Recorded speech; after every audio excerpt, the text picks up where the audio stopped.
Hola amigos de la página de Historia de Bucaramanga y Fotos de Bucaramanga, Antiguas, Modernas, Actuales con Diego Sáenz desde el 2008.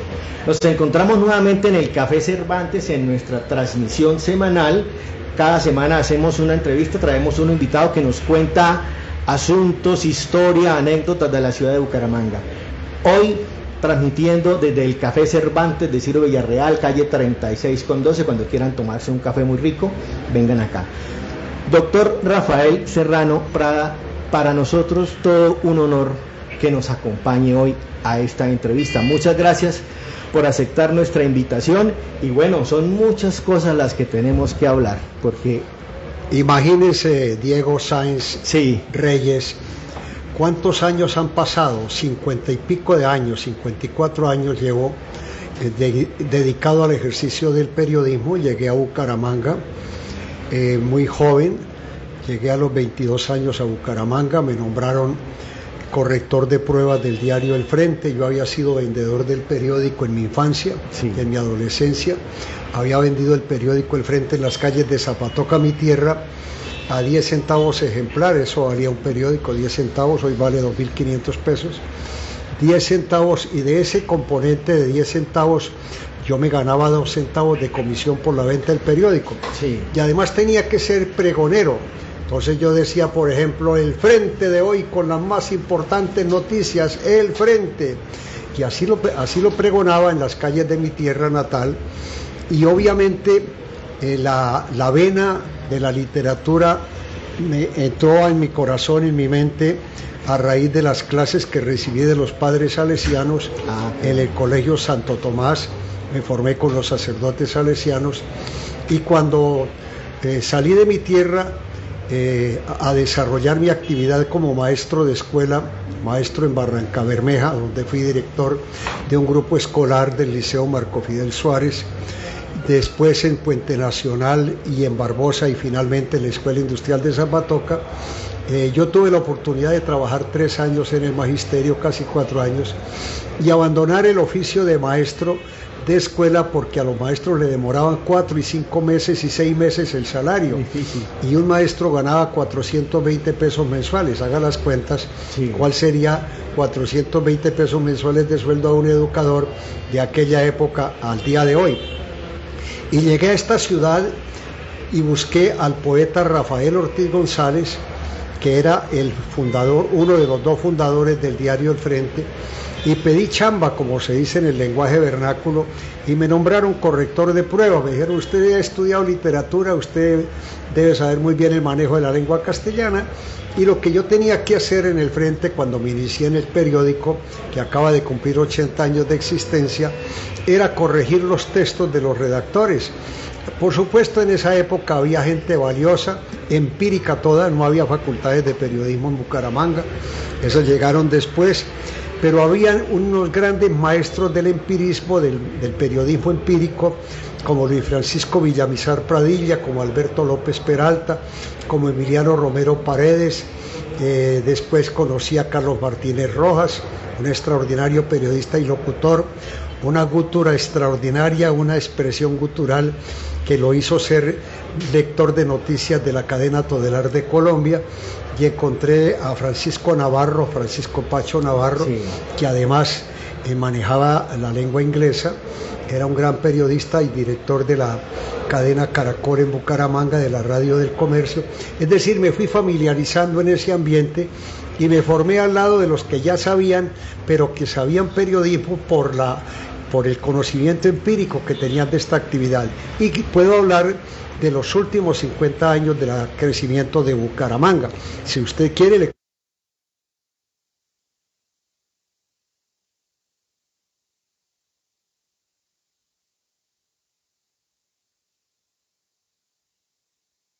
parte del recorrido.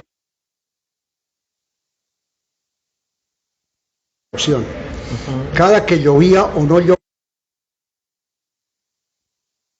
del occidente de Bucaramanga, todo esto de los barrios Campo Hermoso, La Joya, barrio Santander, los barrios del norte, se desplomaban estas zonas del área metropolitana, de la colina de la meseta de Bucaramanga, de la meseta, y era uno de los problemas más grandes que tenía Bucaramanga. Entonces se creó, creo que en 1969, se creó la Corporación de Defensa de la Meseta de Bucaramanga. Fue Jaime Álvarez Gutiérrez, personero de Bucaramanga, hijo ilustre de San Gil, quien presentó el proyecto de acuerdo al Consejo Municipal creando la Corporación de Defensa de la Meseta, y a través de esa institución se desarrolló toda una tecnología, diría yo que científica, para conjurar el problema de la erosión. Si no, hoy no existiría la meseta de Bucaramanga. Se detuvo el cáncer de la erosión precisamente con las obras gigantescas que se adelantaron al occidente de la capital de Santander y también en la parte alta de Bucaramanga, en el barrio Morro Rico y todos los barrios de la periferia de la capital santanderiana. Esa fue una gestión muy importante de Jaime Álvarez Gutiérrez. Después vinieron los directores de la Corporación de Defensa de la Meseta de Bucaramanga, como el doctor Carlos Enrique Virviescas Pinzón, como el doctor Parra, como muchos otros que honraron su profesión de ingenieros, dándole a Bucaramanga el mejor sistema de alcantarillado que tiene la ciudad.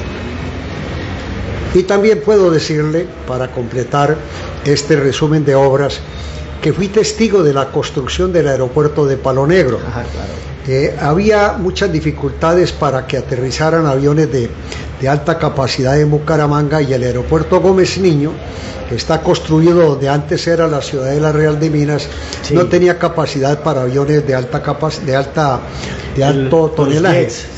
Los jets, no venía jet, venían los aviones Biscrack, las avionetas comandadas por el mayor Alberto Parada Carrillo, era el piloto más conocido en Bucaramanga, y el aeropuerto de Bucaramanga terminaba donde hoy es la Ciudadela Real de Minas. Sí. Ahí se construyó una gran ciudadela. En el gobierno del doctor Julio César Turbay Ayala se inauguró la plaza central de la Ciudadela Real de Minas, y recuerdo que el presidente Turbay le coloqué la grabadora para que me explicara qué significaba la construcción de la plaza mayor de la Ciudadela Real de Minas, y me dijo: si yo viviera en Bucaramanga, me gustaría tener un apartamento en la Ciudadela Real de Minas. Sí. Así comenzó ese bellísimo programa de vivienda de una ciudad construida dentro de Bucaramanga, muy moderna, que hoy aloja unas 20.000 o 30.000 familias santanderianas. También fui testigo de la construcción del aeropuerto de Palo Negro.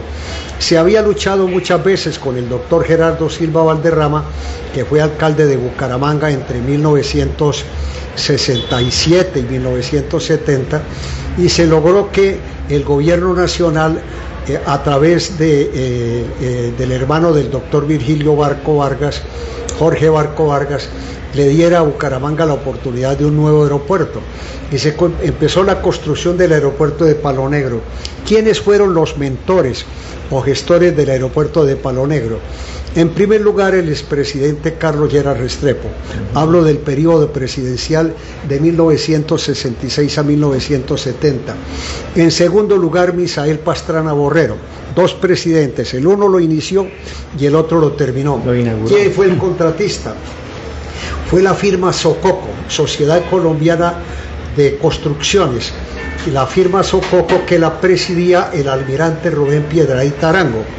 Recordemos que el constructor del aeropuerto de Palo Negro había sido miembro de la Junta Militar del Gobierno, del general Gabriel París y del general Ordóñez Fonseca, tres militares que ocuparon la presidencia a la caída de la dictadura del general Rojas Pinilla, y el almirante Rubén Piedrahíta se dedicó a la ingeniería de alto volumen, de alta representatividad, y fue precisamente la firma Sococo la que construyó el aeropuerto de Palo Negro, inaugurado el 27 de julio de 1974 por el expresidente Misael Pastrana. Sí. También le puedo hablar de otra obra gigantesca, que fue la inauguración del Hospital González Valencia. Durante más de 20 o 30 años Bucaramanga estuvo buscando tener un hospital de alta categoría. Siempre funcionaba, era el Hospital San Juan de Dios, aquí en el Parque Romero. Sí. Ay, hermano. ¿Y ahora? Tembló en Bucaramanga. Uy. Ya. No, toca arrancar otra vez. No, están en vivo. Por eso, pero... No, pues el sonido como lo ensambla. Excelente. Sí, solo se bueno, cosas que pasan. Entonces íbamos en el tema de la creación de los... Ahí más bien, Iván. Íbamos en el tema de la creación del Hospital Universitario de Santander, sí, que entonces llevó el nombre del general González Valencia, que fue el que ganó la guerra con el Perú, contra el Perú. Recordemos la guerra con el Perú, que fue en el Tacón Amazónico. Bueno, una historia importante, pero se construyó el Hospital Universitario de Santander. Duraron 30 años construyéndolo. Sí. Hoy se llama Hospital Universitario. En su inauguración en 1974 por parte de Misael Pastrana se llamó Hospital González Valencia, que dependía directamente de la Presidencia de la República. Antes del Hospital González Valencia, todos los temas de salud se atendían en el Hospital San Juan de Dios, que quedaba aquí en el Parque Romero, y fui testigo de operaciones de trasplante de hígado de un cerdo para un joven que se había intoxicado con martinicas en una Navidad, como en esta época. Sí, la gente utilizaba las martinicas para suicidarse. Sí. Y entonces un médico de apellido Lara, famoso cirujano del Hospital San Juan de Dios, salvó a un muchacho muy joven que se había intoxicado y había intentado quitarse la vida con el consumo de martinicas, y precisamente en esa circunstancia el Hospital San Juan de Dios tuvo esa primicia de operar a un ciudadano utilizando el hígado de un cerdo para descontaminarlo, para desenvenenarlo, para que pudiera recuperar su salud y no morir en la aventura del suicidio. Se creó entonces el Hospital Ramón González Valencia, y fue un hospital que dependió durante muchos años directamente de la Presidencia de la República. También fui testigo de la construcción de la autopista de la Puerta del Sol a Florida Blanca. Sí. Por ahí había un camino de herradura, una trocha, y la antigua salida para Bogotá era por cerca de donde está hoy Jardines La Colina, atravesando los barrios antiguos de este sector de Bucaramanga y de Florida Blanca. Cuando se construyó la autopista Bucaramanga-Florida Blanca a pie de cuesta, eso se inauguró el 22 de diciembre de 1968, la autopista Florida Blanca. Pasaba un carro cada 5 minutos, sí. Ahora pasan 500 carros cada minuto. Sí. Y uno se pregunta a qué horas se nos congestionó y a qué horas colapsó Bucaramanga. Aquí donde nos encontramos, en la confluencia de la calle 36 con el Parque Custodio García Rovira, esta vía no existía, porque en la parte de arriba, en la carrera 15, quedaba el edificio de Correos y Telégrafos, y al frente quedaba, donde hoy está el edificio Colseguros, quedaban las instalaciones y el auditorio de la radio Bucaramanga. Sí, señor. Al frente quedaba el almacén Tía, y desde luego ese desarrollo que tuvo la carrera 15, impresionante, porque antes no tenía sino un carril y ahora tiene 4 carriles. En fin, puedo extenderme mucho en el conocimiento que tengo y que guardo en mi memoria de las grandes obras que se hicieron en esta ciudad. Otra cosa importante, cuando yo llegué a Bucaramanga no existía sino la Universidad Industrial de Santander con 3 carreras, que eran las carreras de Ingeniería de Petróleos, Ingeniería Industrial e Ingeniería Eléctrica. Y existía un remedio de universidad femenina. Esa universidad femenina la presidía doña Olimpia de Higuera, esposa del magistrado José Vicente Higuera, que era a la sazón presidente del Tribunal Superior de Bucaramanga. Pues se fusionaron las 2 universidades, la Industrial de Santander, que había sido fundada por el poeta Rafael Ortiz González en su época de gobernador en 1948, se fusionó con la Universidad Femenina y empezó a crecer en sucesivos gobiernos la Universidad Industrial, que era universidad departamental. Sí. Hoy es una universidad de estirpe nacional e internacional. La Universidad Industrial ha tenido un crecimiento vertiginoso. Uno se pone a mirar cómo se ha desarrollado Bucaramanga, cómo esta ciudad que tiene el crecimiento urbano más impresionante del país, un promedio del 7% anual es el crecimiento de Bucaramanga y de Floridablanca, cómo se unificaron por la autopista Bucaramanga-Floridablanca las dos ciudades y cómo hoy Bucaramanga, Floridablanca y Piedecuesta son la misma cosa. Sí, y Girón.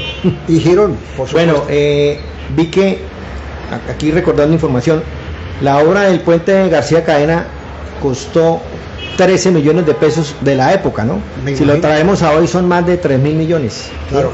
Y ese Palacio Municipal que está aquí al lado, sí, ahí enseguida del Palacio de Justicia, ese Palacio Municipal lo construyeron desde la época del alcalde Ambrosio Peña, que murió hace 15 días. Hace poco falleció. Ambrosio Peña fue el autor de las dos torres del Palacio Municipal. Ah, bueno. Y esa es una obra, porque esa era una casa consistorial antigua, donde los alcaldes de la época y de muchos años atrás pregonaban los decretos, no por emisoras, porque apenas existían 2 o 3 emisoras, hoy hay 18 emisoras en la zona metropolitana, y ahí los alcaldes tenían, o los secretarios de gobierno tenían que salir con un tambor a hacer repique de tambor, sí, para leerle los decretos, que estaban obligados por la ley fiscal a promulgar los decretos en público. Entonces, cuando sonaban los tambores, sí, era porque el señor alcalde iba a leer el decreto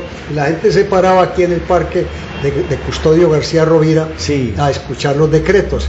La radiodifusión después entró en la legislación colombiana, porque yo fui autor de una norma en el Congreso de la República, en el Código Fiscal de los departamentos y municipios, en donde se estableció la obligatoriedad de utilizar la radio para promulgar los decretos oficiales. Le escuchaba a usted precisamente, doctor, que usted dice que el Frente ya son 80 años, y lo importante del Frente, bueno, y tiene que ver, el Frente le ha hecho frente durante 80 años a estar vigente como prensa, porque usted dice que si ya la prensa se acaba, entonces se pierde esa función precisamente de... No, es que cuando desaparece la prensa, pues vienen las tiranías. Exactamente. Cuba es una tiranía. Sí. Llevan 60 y pico de años de la revolución cubana y la gente sigue más pobre que antes. Llevan muchos años de la revolución bolivariana en Venezuela, creo que 22 años. Sí. Y han pasado dictadores, Hugo Rafael Chávez Frías y Nicolás Maduro Moros, y Venezuela está hoy postrada económicamente. Recordemos que fue la primera potencia petrolera de América Latina, el 4º país productor de petróleo en el mundo. Hoy es no es una democracia, hoy es una dictadura, y las dictaduras se convierten en gobiernos asistencialistas que le pagan subsidio a la gente, acaban con el tesoro público, destruyen la economía y luego a latirle a la luna porque no hay plata y no hay desarrollo económico. Venezuela, Nicaragua y Cuba son modelo de países asistencialistas donde se tiran los presupuestos subsidiando a la gente para que no trabaje, criando chinitos, multiplicando la especie humana y paralizando el desarrollo de los pueblos. En Venezuela acabaron con la industria, en Venezuela acabaron con las grandes empresas. Venezuela era uno de los países que tenía los mejores automóviles del mundo. Sí. Todos los modelos de automóviles que se fabricaban en el mundo llegaban a Venezuela. ¿Cuánto valía un automóvil? 15.000 bolívares. ¿Cuánto vale hoy un automóvil?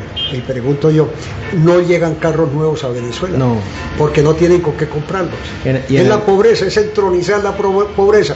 Y desapareció en Venezuela, solamente estaba ya finalmente el periódico El Universal de Caracas. Lo recuerdo, sí. El régimen de la dictadura de Nicolás Maduro le robó la patente y los equipos al Universal de Caracas, y hoy es un periódico oficial.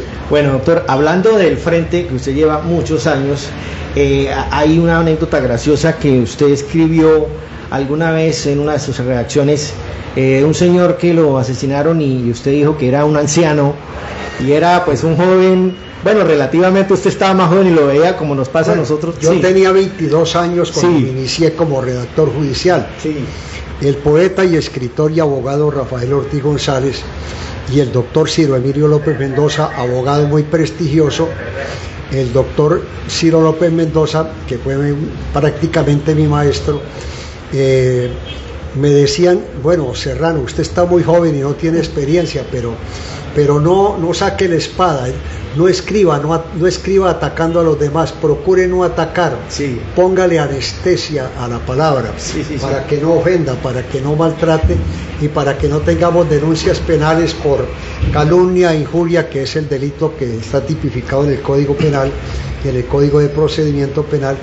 Y entonces pues yo procuraba ser muy prudente a partir de esa reclamación y observación de los doctores Ortiz González y López Mendoza, y en una ocasión fui a cubrir la muerte de un distinguido profesional de 45 años que había muerto en accidente de tránsito cerca al Puente Flandes, o que ahora se llama Puente María Antonia Santos Plata. Y entonces yo escribí: en espectacular accidente de tránsito pereció un anciano de 45 años identificado como fulano de tal. Dios mío, ya estoy anciano. Y entonces, pues claro, yo tenía 22 años. Sí. Y por la tarde, cuando regresé a la junta de la sala de redacción, el poeta Ortiz González me dijo: tocayo, tú vas a ser un gran periodista, pero eres un bárbaro. ¿Cómo vas a decir que una persona de 45 años es un anciano? Claro, es que el poeta tenía 48 años. Ah, bueno. Y se sintió tocado porque yo dije que el muerto en esa tragedia de un accidente automovilístico era una persona de 45, 48 años. Sí. La verdad es que hoy que tengo 78 años, a punto de cumplirlos, entiendo que el poeta Ortiz González tenía la razón. Sí. O sea que yo ya soy un anciano porque ya pasé por los 45. No, yo pertenezco a la tercera juventud, para no vender a nadie. Bueno, doctor, usted cuando estaba en Zapatoca, usted decía alguna vez que alcanzaba a ver el aviso de neón de la jabonería Zar y el de Cola y Pinto, un aviso icónico que perdimos en la ciudad. Claro, había un señor Ardila en Bucaramanga, cuya hija mayor se casó con el capitán y después sería general y coronel y general de la policía, casada con Eduardo Ítalo Cotrino Romano, y su hija, la hija del señor Ardila, pues me llevó una vez a conocer las instalaciones de avisos neón. Sí. Neón Ardila se llamaba. Y cuando yo era muy joven, cuando era niño, en Zapatoca hay un sitio al lado del colegio de las hermanas Belemitas, Colegio Sagrado Corazón, donde uno en las noches despejadas ve Bucaramanga. Bonito. Y la ve ahora mucho más crecida, ya unida Bucaramanga con Florida y Piedecuesta. Hay un excelente mirador. Y nosotros salíamos a mirar hacia Bucaramanga. No existía la carretera Girón-Zapatoca, sino que había que dar la vuelta por San Vicente de Chucurí. Sí. Y el recorrido por esa carretera entre Zapatoca, San Vicente y Bucaramanga era de 5 horas. Hoy usted, todo destapado. Hoy usted en un buen carro va por Girón a Zapatoca en 1:15. Así es. Por eso los fines de semana Zapatoca se llena de turistas. Porque gracias a esa carretera que fue mi gloria y mi tragedia, porque yo fui el que terminó la construcción de esa carretera. Bueno. Gracias a las partidas presupuestales que obtuve como diputado de la Asamblea y como representante a la Cámara, pues por esa carretera me persiguieron unas personas malquerientes, me gané unos enemigos gratuitos, porque es que los políticos, como ya lo dije en otra intervención, los políticos tenemos amigos falsos y enemigos verdaderos. Y uno de esos enemigos que me gané gratuitamente porque no le daban los contratos de la carretera me persiguió 10 años. Ajá. Y dijo que yo era un ladrón. Dijo que yo era un ladrón porque no le daban contratos a él, y yo le explicaba que yo no manejaba los presupuestos, que yo lo que disponía como legislador, como diputado o como representante a la Cámara era que ordenaba las partidas en el presupuesto, pero yo no las administraba, ni las recaudaba, ni las distribuía, ni yo manejaba las licitaciones públicas. La terquedad del señor fue tan grave que lo llevó a a buscar a una persona para que en compañía los dos me mataran. Está en el expediente. Y yo estaba informado de eso. Un señor me había dicho: mira, mi casa, un señor con el que yo había tenido una querella política, una diferencia política, me dijo: es que a mi casa va un señor y me dice que usted es muy peligroso y que toca matarlo porque usted es muy peligroso. Le dije: yo no tengo esa mentalidad.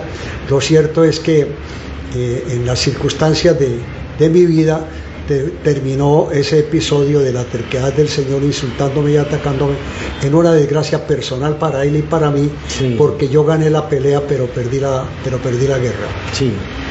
Bueno, doctor, usted fue una de las personas también que contribuyó,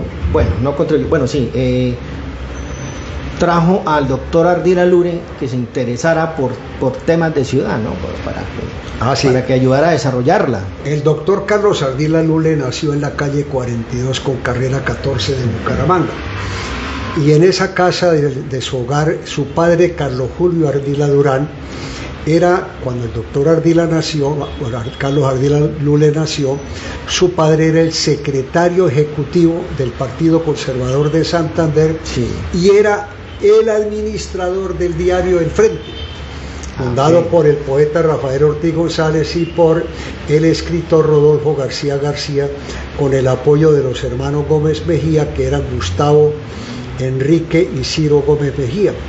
Y entonces, pasando el tiempo, ya cuando el doctor Ardila tenía 48 años y yo tenía 24, el doctor Ardila era el presidente de Postobón, Gaseosas Posada Tobón, sí, que venía de fusionar Gaseosas Luz y Gaseosas Posada Tobón. Se habían fusionado porque el doctor Ardila se había casado con la hija del señor Posada Tobón, sí, y por consiguiente ya unificaron las dos empresas productoras de gaseosa, y en manos del doctor Carlos Ardila Lure creció la industria de los refrescos y las gaseosas en Colombia hasta convertirse prácticamente en un monopolio de la industria de las gaseosas en el país. Vino el doctor Carlos Ardila Lure a Bucaramanga y acababa de comprar la cadena RCN. La cadena RCN estaba conformada por emisora Nueva Granada de Bogotá, La Voz de Medellín, en Medellín, La Voz de Cali y La Voz de Barranquilla. Eran 5 las emisoras, los puntales radiales que tenía la cadena RCN, y vino a Santander, a su tierra, a presentarse como candidato al Senado de la República. Estoy hablando de 1974. Sí. Terminaba el gobierno del doctor Misael Pastrana Borrero y venía la incertidumbre de que Colombia podía caer en el vacío en que había caído Chile, porque en Chile había ganado la presidencia Salvador Allende y al parecer tuvieron que desaparecerlo o se murió en circunstancias violentas porque estaba haciendo chambonadas el presidente chileno Salvador Allende, y creo que terminó mal. Lo cierto es que dijeron que había muerto envenenado o que había muerto por un incendio en el Palacio de Gobierno de Santiago de Chile. Lo cierto es que Ardila tenía en la cabeza, el doctor Carlos Ardila tenía en la cabeza el sentimiento y la percepción de que los hombres ricos de Colombia, las personas ricas, debían participar en política, porque como lo dijo en su oportunidad Gilberto Alzate Avendaño, ese monstruo de la elocuencia y de la palabra, que fue también caudillo conservador en Colombia, como lo dijo Gilberto Alzate Avendaño, los que no participan en política tienen que padecerla y se exponen a padecerla, pues hay que participar en política. Sí, señor. Los que no participan en política se exponen a que tengan que padecerla, y estamos padeciendo lo que está ocurriendo ahora en Colombia, sí, de que se eligió un presidente que no era de la misma línea tradicional que se venía dando en nuestro país. Y no entro a calificar esa parte para no mortificarlo a usted o para no mortificar a algunos oyentes, pero lo cierto es que el doctor Ardila decía: le acabo de proponer a Julio Mario Santo Domingo, que es mi émulo en la industria de las cervezas. El doctor Julio Mario Santo Domingo era dueño de Bavaria, Ardila era dueño de Gaseosas Posada Tobón, tanto en Santander como en Antioquia, como en la costa atlántica, como en el Valle del Cauca. Era dueño de un ingenio azucarero en el Valle del Cauca, que ustedes seguramente lo recuerdan, sí, y era dueño de muchas empresas, y dijo: yo voy a participar como candidato al Senado, y Julio Mario Santo Domingo también, porque si nosotros los que tenemos empresa no la defendemos desde el Congreso de la República, el comunismo se toma a Colombia.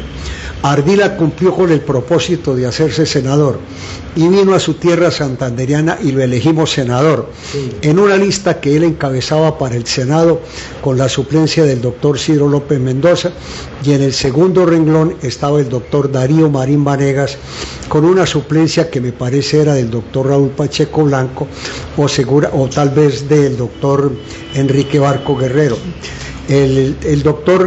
La Cámara la encabezaban, habían colocado en la lista de Cámara al doctor Antonio Cacua Prada, gran profesor de periodismo oriundo de San Andrés Santander, y ahí estaba también Pedro Franco Pinzón, que ya murió, oriundo de Puente Nacional, y el doctor Oscar Martínez Salazar, oriundo de San Gil.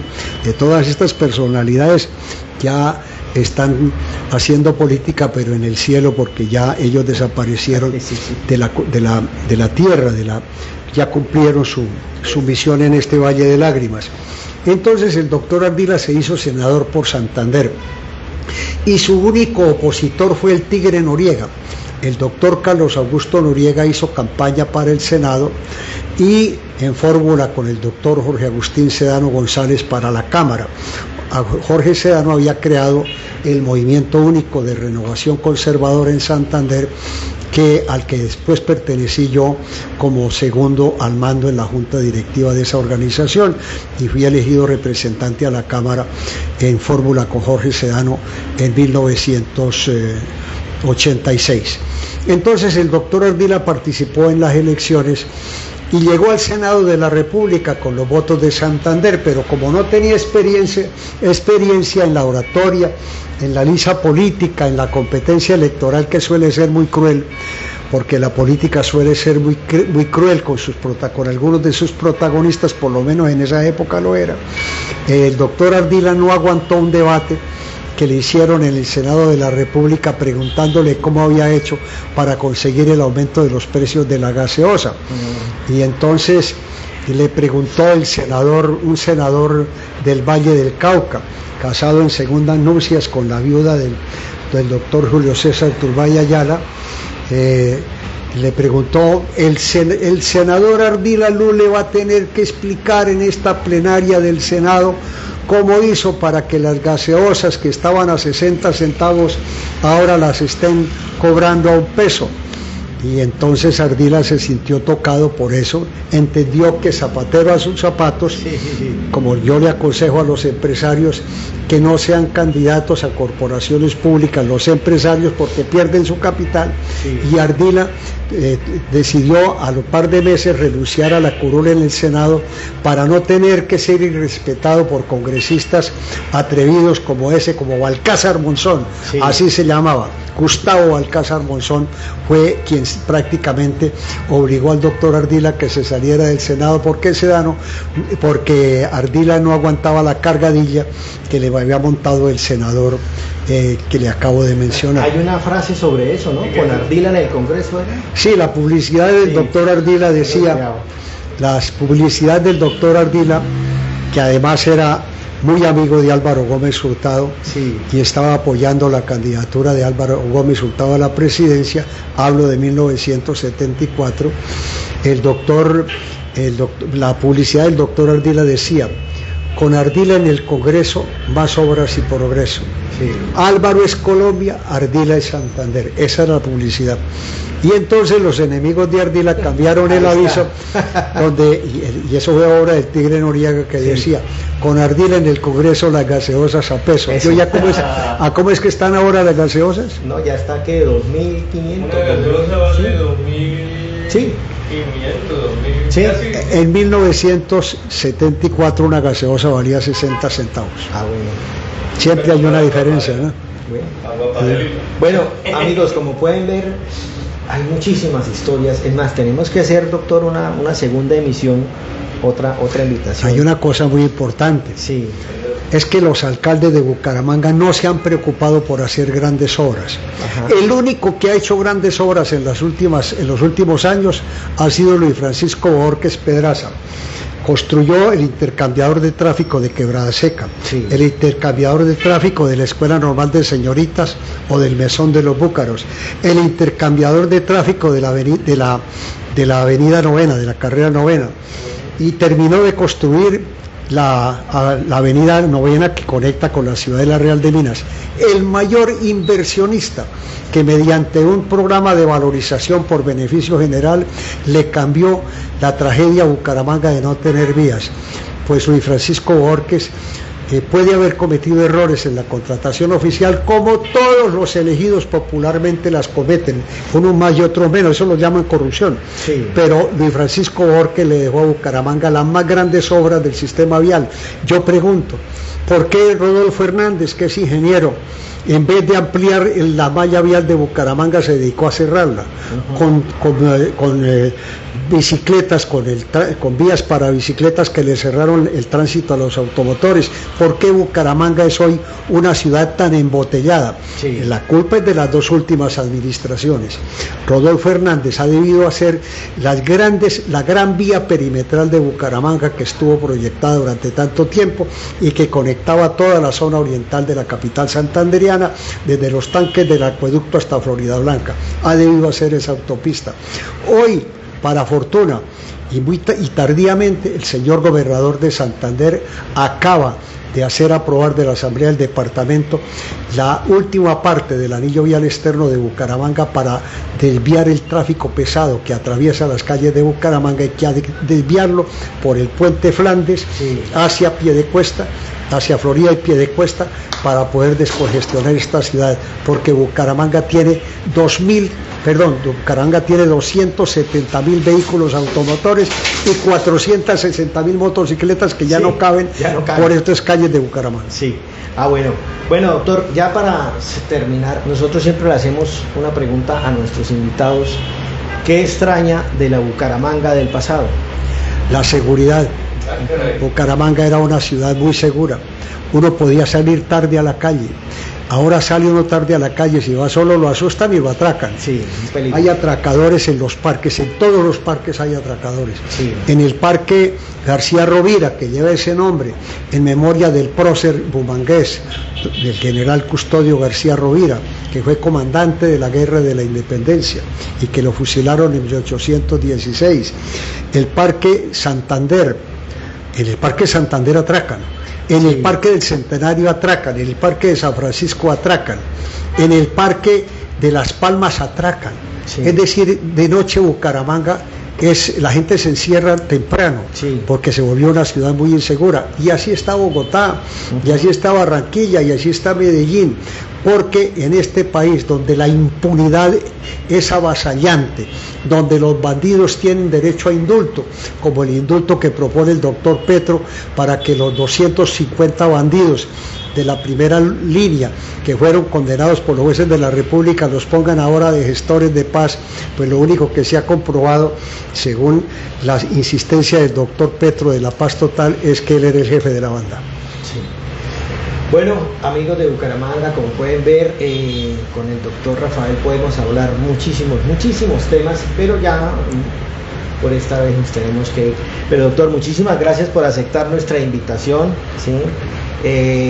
Fue interesante hablar del Frente, como un diario se ha mantenido 80 años. Es admirable, junto con Copetran, ¿no? Así es. Años. En 1942 sí, solamente sobreviven del año de 1942 dos empresas. Sí. Copetran, creada en septiembre de ese año, que acaba de cumplir 80 años, y el Frente, creado el 2 de diciembre de 1942.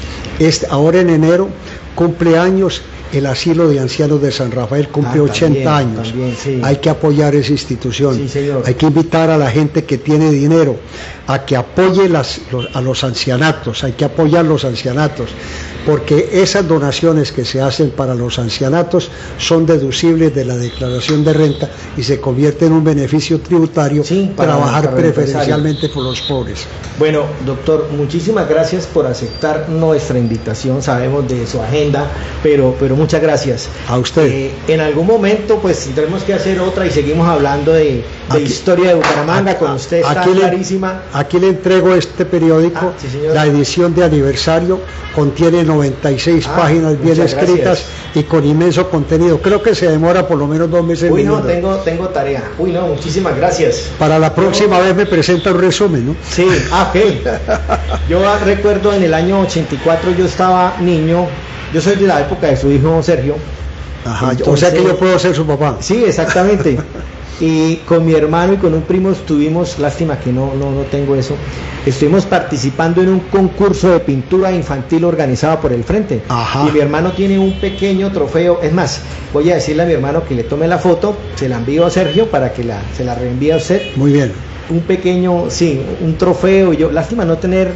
Y es más, aparecimos en el Frente en el año 84. Vea usted. Yo tenía ese recorte, sino que se perdió con el tiempo. Pero bueno, doctor, muchas gracias por su compañía. Amigos de Bucaramanga, nos veremos en la próxima entrevista y hasta pronto. Chao.